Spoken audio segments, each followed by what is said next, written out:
Everybody, আজকে চলে এসেছি তোমাদের সাথে মেথি মালাই চিকেনের রেসিপি শেয়ার করতে, যেখানে আমি মিডিয়াম সাইজের 4টে পেঁয়াজ নিয়েছি এবং তার সাথে 1 ইঞ্চি আদা নিয়েছি, যেটাকে আমি জাস্ট ডাইস করে কেটে নিয়েছি ছোট ছোট। আর রসুনটাকে কাটিনি, 10-12 কোয়া রসুন শুধু ছাড়িয়ে নিয়েছি, দ্যাটস অল, আর কিছু করতে হবে না। দিয়ে মিক্সিং জারে ফেলে দেবে, তাহলেই হয়ে যাবে। ঝালটা অবশ্যই বুঝে, কিন্তু এই রান্নায় যেহেতু কোনো রকম শুকনো লঙ্কা বা লাল লঙ্কা গুঁড়ো ব্যবহার হবে না, তাই জন্য ঝাল যদি মোটামুটি খেতে পারো তাহলে দিতে পারো কাঁচা লঙ্কা, শুধুমাত্র কাঁচা লঙ্কা। আর কাজু বাদামটা ড্রাই রোস্ট করিনি, এমনি প্রথমে গুঁড়ো করে নিচ্ছি। এই যে দেখো, একটা মিহি গুঁড়ো করে নিয়েছি।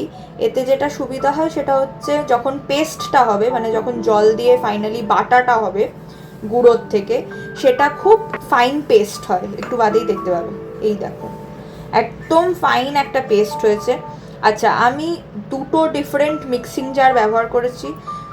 কারণটা কিছুই না, কারণটা হচ্ছে যেটাতে আমিষ মানে পেঁয়াজ আদা রসুন এগুলো সব পেস্ট করা হয়, সেগুলোতে না একটা গন্ধ আমার মনে হয় থেকে যায়। যতই ভালো করে মাজো, যতই লেবু দাও, যাই দাও, একটা গন্ধ আমার মনে হয় থেকে যায়।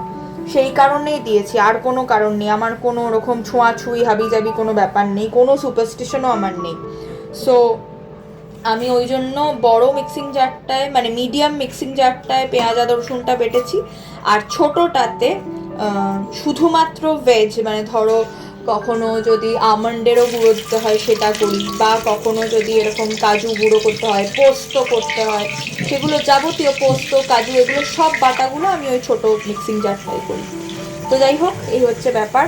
তারপরে দিলাম সাদা তেল, একদমই হোয়াইট গ্রেভি হবে, তো সর্ষের তেল একদম না, সাদা তেল, তার সাথে 2টো তেজপাতা আর 2টো শুকনো লঙ্কা। তারপরে যে পেঁয়াজ আদা রসুনের পেস্টটা বানিয়েছিলাম সেটা দিয়ে দিলাম। এবারে দিয়ে দিচ্ছি নুন। আর যেহেতু আমি ক্যারামেলাইজেশনটা চাইছি না, সেই জন্যেই আমি এখনো পর্যন্ত চিনি দিইনি। আর একটু ভালো করে কষে উঠলে তারপরে আমি চিনিটা দেবো। এই যে এইবারে দিয়ে নিচ্ছি চিনি। যারা যারা চিনি দিতে না চাও তারা ডেফিনেটলি এটা স্কিপ করতে পারো। তবে এই রেসিপিটার ক্ষেত্রে আমি শুধু বলে দিতে চাই যে এটার টেস্টটা না একটু ট্যাঙ্গি আর সুইট এরকম হবে।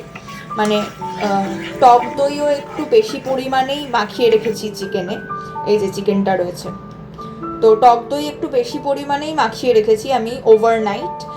আর একটু মিষ্টি, একটু ঝাল ঝাল, একটু ট্যাঙ্গি, এই ফ্লেভারটা আমার পছন্দ এই রান্নাটার ক্ষেত্রে। তোমরা একবার করে দেখতে পারো। যদি তাও মনে হয় যে না, আমি সত্যি সত্যি নো সুগারে কমপ্লিটলি শিফট করে যেতে চাই, সেটা তোমরা ডেফিনেটলি করতে পারো। এরকম কোনো হার্ড অ্যান্ড ফাস্ট রুল নেই, নিজেদের সুবিধা অনুযায়ী করো। তো এখন চিকেনটা দিয়ে দিচ্ছি, আর তারপরে ভালো করে কষে উঠলে এবং সেদ্ধ হয়ে গেলে, কষে উঠলে আমি জলটা দিয়ে দেবো। তারপর সেদ্ধ হলে তবেই আমি কিন্তু কাজু বাদাম বাটাটা দেবো, কারণ কাজু বাদাম কিন্তু ভীষণ লেগে যায়। তো ভালো করে কষে তেল ছেড়ে এসছে, এবার আমি জল দিয়ে দিচ্ছি। দেখো তেলটা কীরকম ওপরে ভেসে উঠছে, আর দইয়েরও একটা তেল আছে, সেটাও ছাড়বে সুন্দর করে। তো তারপরেই কিন্তু আমি কাজু বাদাম বাটাটা দেবো, কারণ কাজু বাদাম বাটা কিন্তু ভীষণ লেগে যায়। যদি কেউ মনে করো ম্যানেজ করতে পারবে তাহলে আগে দিয়ে দিতে পারো কষানোর সময়, আমি কখনোই দিই না সেটা, তো আমি আজকেও সেটা করিনি। একদম ভালো করে বয়েল হয়ে গেলে আমি এখন ঢাকা দিয়ে দিচ্ছি। এইবারে ঢাকাটা খুলে আমি শুধু কাজু বাদাম বাটা আর কসুরি মেথি দেবো, হাফ ক্রাশড কসুরি মেথি দেবো। তো এই হচ্ছে আমার কাজু বাদামের পেস্ট। দেখো কি স্মুথ একটা ঠিক টেক্সচার হয়েছে। তো পিওর জিনিসপত্র দিলে এরকম পিওর প্রপার টেক্সচার হয়। আর তার সাথে আমি দেবো হচ্ছে কসুরি মেথিটা, দিলেই আমাদের রান্না রেডি টু গেট সার্ভ। এটার সাথে ঘি গরম মশলা কিচ্ছু দেওয়ার দরকার নেই। তো এই হচ্ছে ফাইনাল প্রোডাক্ট, দেখে জানিও কেমন লাগলো।